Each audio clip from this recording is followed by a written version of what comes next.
तो हम nervous system की बात कर रहे थे कि ब्रेन, स्पाइनल कॉर्ड और नर्व मिलकर हमारे नर्वस सिस्टम का काम करते हैं। हमारे सारे रिसेप्टर हमारे सेंस ऑर्गन्स में लोकेटेड होते हैं। हमारे रिसेप्टर से जो हमारा नर्व से जुड़ा होता है उसको हम लोग सेंसरी नर्व बोलते हैं। ये सेंसरी नर्व हमारे स्पाइनल कॉर्ड से जुड़ा होता है और स्पाइनल कॉर्ड हमारे ब्रेन से जुड़ा होता है। फिर मोटर नर्व भी होता है, इसकी चर्चा हमने अभी अभी किया। अब हमें ह्यूमन ब्रेन की बनावट पढ़नी है। ह्यूमन का ब्रेन सबको मालूम है कि स्कल के अंदर क्रेनियम नामक बोन में, स्कल माने खोपड़ी के अंदर क्रेनियम नामक ब्रेन बॉक्स में हमारा ब्रेन इनक्लोज है, बंद है।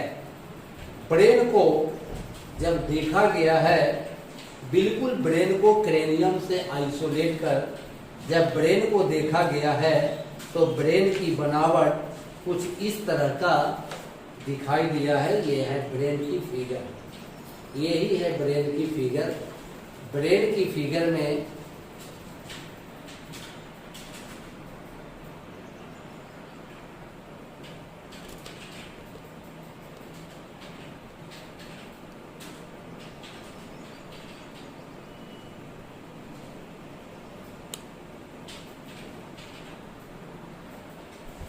ब्रेन की बनावट को, ब्रेन को फिगर जो है आपकी किताब में, उसको एक बार आप बनाने का प्रयास कीजिए। उसके डिफरेंट पार्ट्स का नाम लिखिए।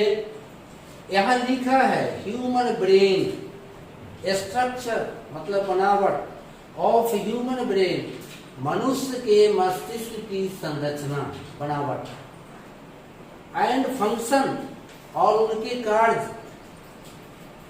डिफरेंट पार्ट के ब्रेन के, डिफरेंट पार्ट के क्या काम है, कैसा उनकी बनावट है, इसी के बारे में याद रखना है। तो ह्यूमन ब्रेन को अध्ययन की सुविधा के ख्याल से 3 पार्ट में बांटा गया है।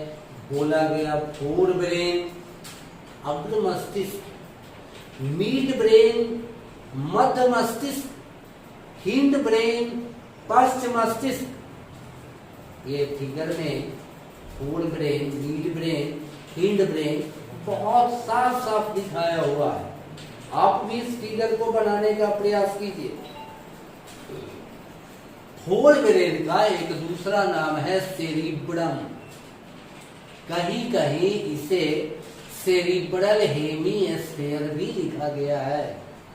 यानी फोर ब्रेन मतलब अग्र मस्तिष्क, ब्रेन का सबसे ऊपर वाला पार्ट और सबसे ज्यादा चौड़ा पार्ट जो है वो कहलाता है हमारा फोर ब्रेन, या उसको हम सेरिब्रम कहेंगे। ये जो है ये बहुत सारे फंक्शन को करता है। इसके फंक्शन अनगिनत हैं। Forebrain is called the largest part of our brain. हमारे मस्तिष्क का सबसे बड़ा भाग है फोर ब्रेन। फोर ब्रेन में wisdom, memory, learning, thinking, personality development and all our voluntary actions are controlled by forebrain. Voluntary action का मतलब हमारी ऐच्छिक क्रियाएं, हमारा चलना, हमारा दौड़ना, हमारा कूदना, हमारा लिखना, हमारा पढ़ना, ये सारे के सारे काम का जो सेंटर पॉइंट है, जो कंट्रोलिंग सेंटर है, वो फोर ब्रेन में पाया जाता है, जिसको हम लोग सेरिब्रम कहते हैं। हम कुछ भी सीखते हैं वो भी हमारा वहीं से कंट्रोल है। हमारी मेमोरी, हमारा याददाश्त, वो भी फोर ब्रेन के अंदर लोकेटेड है। इसके अलावे हमारे जितने भी सेंस ऑर्गन हैं, नोज, ईयर, टंग, आई, ये सारे के केंद्र बिंदु भी हमारे फोर ब्रेन में ही पाए जाते हैं। हर सूचना हमारे फोर ब्रेन में ही जाता है। या सेरिब्रम में जाता है। उसके बाद आता है मिड ब्रेन। ब्रेन मतलब ब्रेन आप कहें कि 3 तल्ले का है। ऊपर वाला तल्ला फोर ब्रेन, बीच वाला तल्ला मिड ब्रेन और सबसे नीचे वाला तल्ला जो है वो है हिंड ब्रेन। तो फोर ब्रेन को ही सेरिब्रम कहते हैं, जिसमें हमने अभी बताया कि it is called the centre of learning, thinking, memory, wisdom, personality development, ये सब and all our sense organs, ये सब हमारे फोर ब्रेन में लोकेटेड होते हैं। मिड ब्रेन में पिट्यूटरी ग्लैंड, हाइपोथैलेमस ये पाया जाता है और इसमें थोड़ा ऑप्टिक नर्व के भी ऑप्टिक ये रिफ्लेक्स एक्शन का कुछ कंट्रोल होता है मिड ब्रेन में। ऐसे मिड ब्रेन का मेन पॉइंट वही है पिट्यूटरी ग्लैंड और हाइपोथैलेमस, जिसकी चर्चा हम लोग आगे करेंगे। अब चले आइए सबसे निचला तल्ला, जिसको हम लोग कहेंगे हिंड ब्रेन। हिंड ब्रेन में 3 पार्ट आते हैं, पोन्स, सेरिबेलम एंड मेडुला। ये डायग्राम में सब बताया हुआ है। Pons is called controller of our respiration, ये हमारे रेस्पिरेशन का कंट्रोलर है पोन्स, PONS। सेरिबेलम का काम है गेस्टर पोस्टर और balancing of the body. Gesture poster का मतलब होता है भाव मुद्रा, गुस्सा की स्थिति में, एक्साइटेड स्टेट में हमारे फेस का क्या चेंज होता है, वही गेस्टर कहलाता है। तो इसका कंट्रोलर हमारा हिंड ब्रेन में सेरिबेलम है, प्लस ये बॉडी को बैलेंस करने का काम भी करता है। और उसके बाद का जो पार्ट है जिसे हम लोग कहते हैं मेडुला, तो medulla is called the hind part of brain and it is called the controlling centre of all our involuntary action. हमारी जो अनैच्छिक क्रियाएं हैं, blood pressure, blood circulation, heart beat, ये सब हमसे कंट्रोल नहीं होता है। पेरिस्टाल्सिस, मूवमेंट ऑफ एलिमेंट्री कहना, तो ये सारे के सारे जो काम है बॉडी के, इसका कंट्रोलर हमारा मेडुला होता है। कहीं कहीं किताबों में मेडुला को मेडुला ऑब्लंगेटा भी लिखा है, तो वो हमारे इनवॉल्युंटरी एक्शन का कंट्रोलर है। जैसे हमारे शरीर में ब्लड का सर्कुलेशन है जो हम रोक नहीं सकते, हमारा हार्ट बीट है जो लगातार गति करता है वो हम रोक नहीं सकते हैं, हमारी एलिमेंट्री कैनाल, आहार नली जो भोजन के बाद जो उसमें तरंग उत्पन्न होता है, ये सब हम नहीं रोक सकते हैं। तो ऐसे ही कामों का कंट्रोलर हमारा हिंड ब्रेन के रूप में मेडुला ऑब्लंगेटा होता है। तो याद रखिए, involuntary action is controlled by medulla and voluntary action is controlled by cerebrum और फोर ब्रेन। तो ये था ब्रेन की बनावट। ऐसे ब्रेन के अंदर और भी बातें हैं, जैसे ब्रेन के ऊपर एक मेम्ब्रेनस कवरिंग होती है जिसको हम लोग मेनिंजेज बोलते हैं। इस में 3 लेयर का ये कवरिंग है, 3 मेम्ब्रेन का कवरिंग है मेनिंजेज, और प्रत्येक कवरिंग के बीच में एक तरह का लिक्विड भरा होता है जिसको हम लोग सेरिब्रोस्पाइनल फ्लूइड कहते हैं। और ये आपके ब्रेन को इंटरनल शॉक से, एक्सटर्नल किसी तरह के इन्फेक्शन से हमारे ब्रेन को बचाता है, मस्तिष्क को बचाता है। तो meninges, cerebrospinal fluid, parts of brain, brain divided into 3 part, they are called forebrain, main brain and hindbrain. Forebrain is also called cerebrum.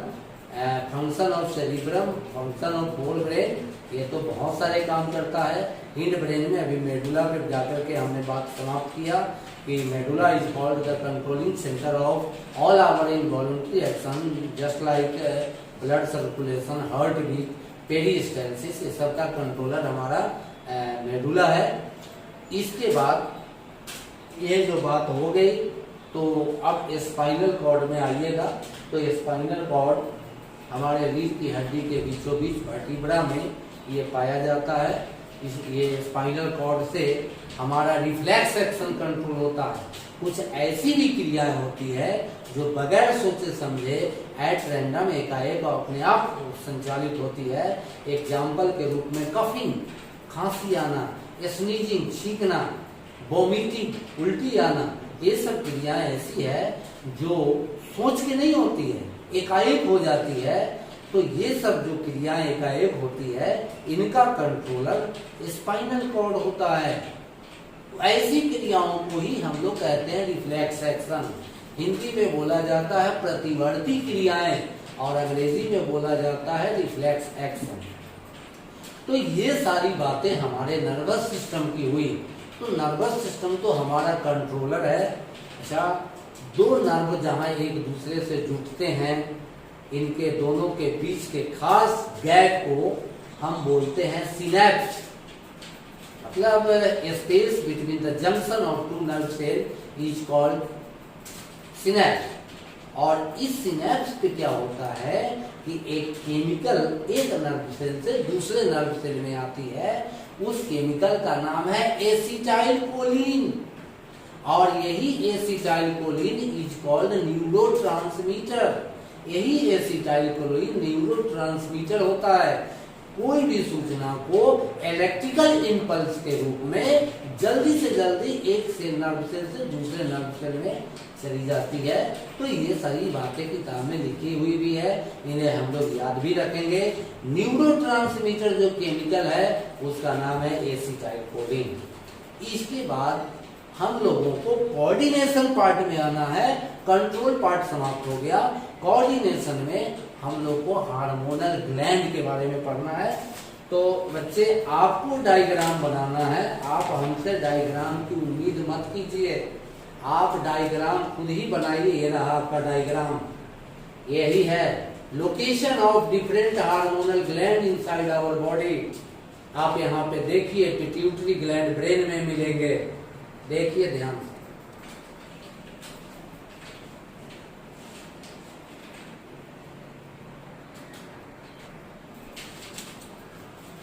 तो ये हार्मोनल ग्लैंड का location, structure and function. Location का मतलब है स्थिति, कहाँ पे है बॉडी में ये।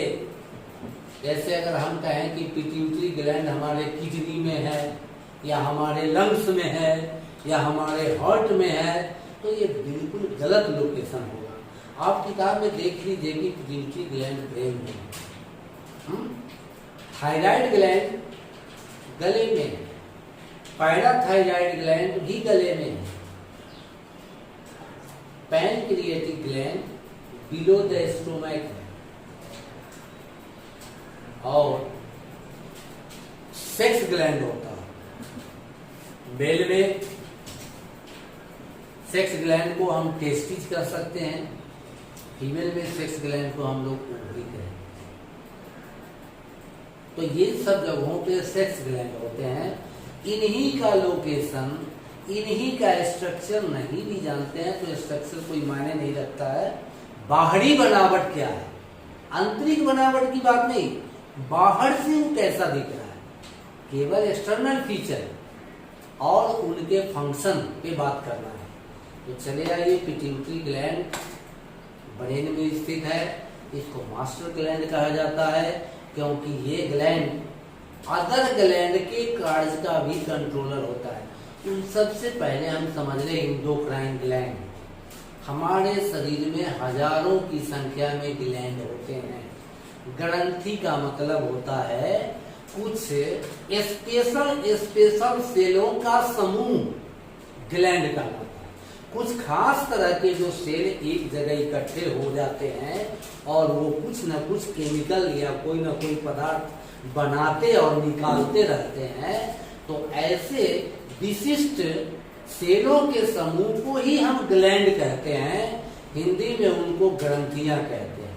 तो फंक्शनली ग्लैंड भी दो तरह के होते हैं। एक का नाम है एक्सोक्राइन ग्लैंड और दूसरे का नाम है एंडोक्राइन ग्लैंड। एक्सोक्राइन, ये सभी बातें क्लास 9 में पढ़ाई हुई थी। एक्सोक्राइन ग्लैंड से जो रस निकलता है उसको हम लोग कहते हैं एंजाइम, और एंडोक्राइन ग्लैंड से जो केमिकल निकलता है उसको हम लोग कहते हैं हार्मोन। तो एंडोक्राइन ग्लैंड की बात जब करेंगे तो इसका मतलब है कि हार्मोनल ग्लैंड की बात हो रही है। तो pituitary gland is located in the brain and it is called the master gland because it control the function of all other glands of the body. शरीर की अन्य ग्रंथियों के काम का भी ये कंट्रोलर है अपने आप में, यही इनिशिएटर है, यही स्टिमुलेटर है, अदर ग्लैंड को भी यही काम करने की प्रेरणा देता है, उनके काम का कंट्रोलर भी यही है, इसलिए इसको कहा जाता है मास्टर ग्लैंड।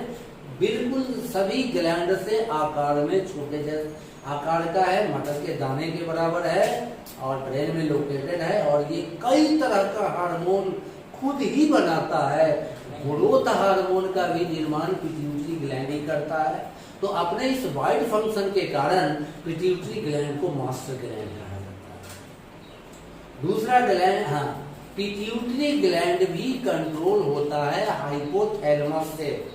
ब्रेन में ही है हाइपोथैलेमस, मिड ब्रेन में, वही पिट्यूटरी ग्लैंड के कार्य का कंट्रोलर होता है।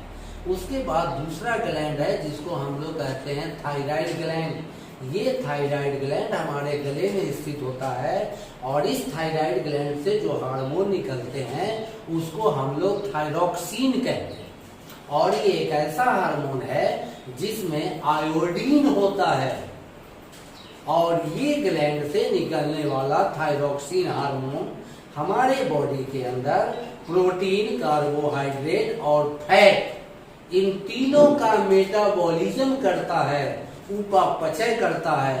अगर कम मात्रा में थायरॉक्सिन बनने लगेगा, कम मात्रा में थायराइड ग्लैंड अपना सेक्रेशन निकालेगा, तो ऐसी हालत में हमारे थायराइड ग्लैंड का आकार खुल जाएगा और उस बीमारी को हम लोग ग्वाइटर कहेंगे। तो यही हो गई बात, थायरॉक्सिन की कमी से जो रोग हुआ वो कहलाया ग्वाइटर। और फिर इस ग्लैंड को जो ग्लैंड कंट्रोल करता है उसका नाम है पैराथायराइड ग्लैंड। तो ये थायराइड ग्लैंड, पिट्यूटरी ग्लैंड, ये दो ग्लैंड के बाद अब सीधे चले आइए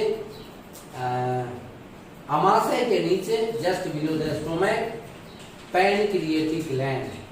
पैनक्रिएटिक ग्लैंड को हिंदी में बोला जाता है अग्नाशय ग्रंथि। यह एक्सोक्राइन ग्लैंड भी है और इंडोक्राइन ग्लैंड भी है, क्योंकि ये पाचक रस भी बनाती है और हार्मोन भी निकालती है। इसमें नली भी लगी हुई है, इसलिए इसको एक्सोक्राइन भी कहा जाएगा और हार्मोन भी निकालती है, इसलिए इसको इंडोक्राइन ग्लैंड भी कहा जाता है। पैनक्रिएटिक ग्लैंड से 3 एंजाइम निकलते हैं, एमाइलेज, ट्रिप्सिन और लाइपेज। एमाइलेज कार्बोहाइड्रेट पचाता है, ट्रिप्सिन प्रोटीन को पचाता है, लाइपेज फैट को पचाता है। तो ये 3 digestive enzyme A pancreatic gland से निकले हैं। हार्मोन जो इनसे निकलता है उसको हम लोग इंसुलिन कहते हैं। यही हार्मोन आपके बॉडी के अंदर ब्लड में शुगर की मात्रा को कंट्रोल करता है और जिन लोगों के अंदर इंसुलिन हार्मोन की कमी हो जाती है, ऐसे लोगों के बॉडी के ब्लड में शुगर की मात्रा बढ़ने लगती है, यूरिन द्वारा बाहर निकलने लगता है और फिर इस बीमारी को हम लोग डायबिटीज या मधुमेह कहते हैं। तो ये पैनक्रिएटिक ग्लैंड की गड़बड़ी से होने वाले रोग हैं। तो ये सारे ग्लैंड हुए। उसके बाद आपकी किडनी के ऊपर भी एक ग्लैंड है जिसका नाम है एड्रीनल ग्लैंड और इस एड्रीनल ग्लैंड से जो हार्मोन निकलता है इसे एड्रीनलिन कहा जाता है। इसको इमरजेंसी ग्लैंड भी कहते हैं, फाइट एंड फ्लाइट ग्लैंड भी कहते हैं, क्योंकि ये शरीर की एक्साइटेड अवस्था में निकलता है। उस समय आपके दिल की धड़कन बढ़ जाती है, शरीर से पसीना निकलने लगता है। जब आप घबराए होते हैं, जब आप डर गए होते हैं, उस समय ये ग्लैंड सक्रिय होता है और इसी को एड्रीनलिन हार्मोन कहा जाता है। उसके बाद सेक्स ग्लैंड की बात होती है तो मेल में टेस्टिस और फीमेल में ओवरी, ये दोनों सेक्स ग्लैंड है।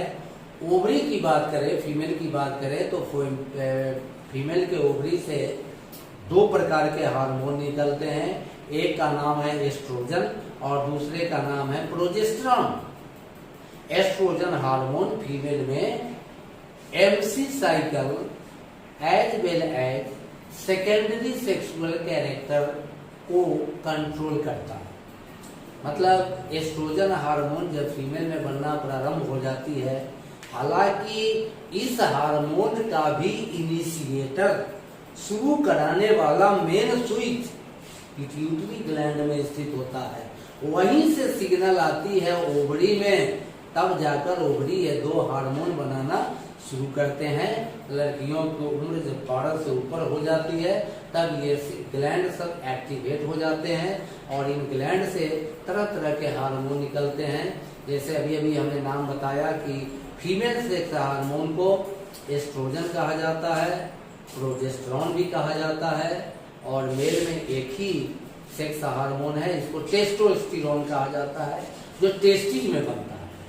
तो सेकेंडरी सेक्सुअल कैरेक्टर कहते हैं शरीर के अंदर वो परिवर्तन जो आपके एडोलसेंस में शुरू हो जाती है, माने किशोरावस्था आने पर जो परिवर्तन आपके बॉडी में होने लगते हैं, उसी को हम लोग सेकेंडरी सेक्सुअल कैरेक्टर कहते हैं। जैसे लड़कों में दाढ़ी मूंछ की रेखाएं बनने लगती है, उनकी मांसपेशियां चौड़ी हो जाती है, शरीर पर बाल उग जाते हैं, कहीं कहीं गुप्त अंगों में भी आवाज में परिवर्तन हो जाता है, यही सब कहलाता है सेकेंडरी सेक्सुअल कैरेक्टर।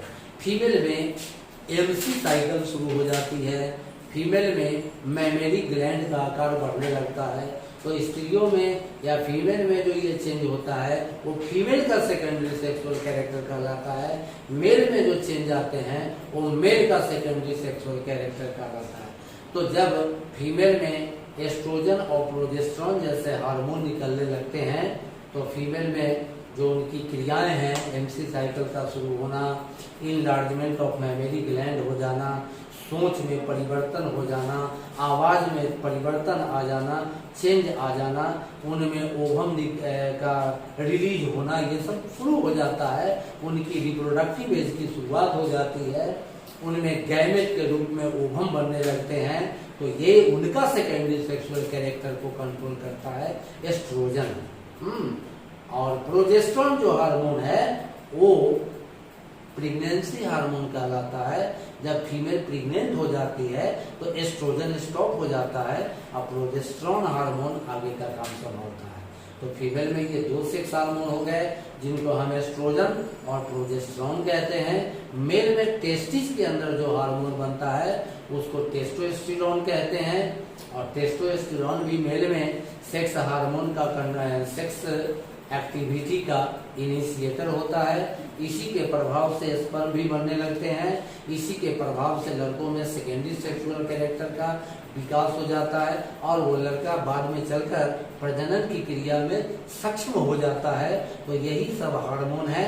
तो आज जो मैंने आपको मोटा मोटी क्लास 10 के बच्चों को बताया, 3 डायग्राम जरूर बना लीजिए। एक नर्व सेल का, दूसरा डायग्राम आप ब्रेन का बनाइए, और तीसरा डायग्राम आप लोकेशन जो हमारे बॉडी में जो डिफरेंट इंडोक्राइन ग्लैंड है उनका लोकेशन बना लीजिए। इस चैप्टर से यही 3 प्रकार के डायग्राम की हम बात करेंगे जो आप अवश्य बनाएंगे, और जब कभी स्कूल खुलेगी मौका मिलेगा हम इसी को चेक करेंगे। ये डायग्राम अच्छी तरह किताब की मदद से बना लीजिए और इसको पढ़ जाइए एक बार थोड़ी, फिर आप क्वेश्चन आंसर जो चाहिए बनाइएगा। अगले क्लास में जब हम आएंगे तो हम आपको क्लास 10 का असाइनमेंट देंगे, क्या क्या क्वेश्चन हम इंटरनली तैयार करेंगे।